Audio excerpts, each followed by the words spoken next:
Vilniaus dengtame paplūdimio tinklinio aikštyne savaitgalį šurmuliavo tradicinės karatė klubo Danas nariai. Būtent tinklinio aikštyną klubo vadovai pasirinko kasmetiniai Dano šventei. Karatistų renginyje dalyvavo ne tik Dano nariai. Tinklinį kartu žaidė specialiai iš Londono atvykusi žinomas modelis, Dano įkūrėjo Norberto Motiejūno sesuo Agnė Motiejūnaitė ir Lietuvos sporto žurnalistų federacijos komanda. Agnė Motiejūnaitė žaidė vienoje komandoje su žurnalistais. Visa ekipa vilkėjo jos fondo specialiai pagamintais marškinėliais. Agnės Motiejūnaitės fondas finansuoja 40 Vilniaus vaikų globos namų auklėtinių treniruotės Dano klube. Kiekvieną kartą, kai grįžtu į Lietuvą, aš einu į karatė treniruotės ir tiesiog žiūriu, kiek jie pasikeitė iš treniruočių.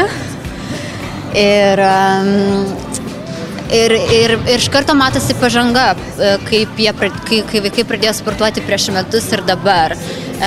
Matosi, kad jie klauso labiau, turi drausmės, geresnį jausmą, išmoksta tų gyvenimo savybių, kurių jiem reikės ateityje.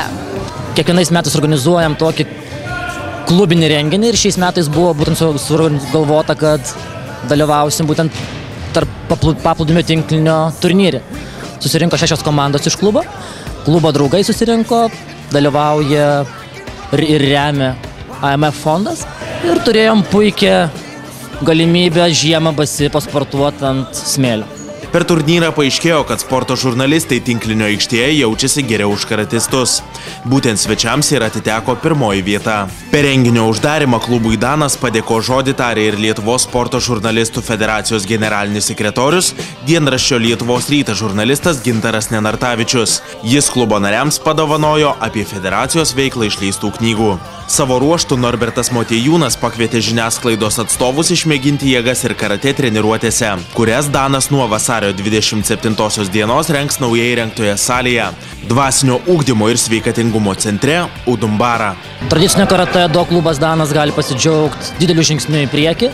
Būtent atidaryta nauja sporto salė, kuri yra Vilniuje, Kalvarijų gatvėje 143, kur yra kiekvienas laukiamas visą savaitę ir netgi savaitgaliais tiek nuo vaiko iki suaugusio.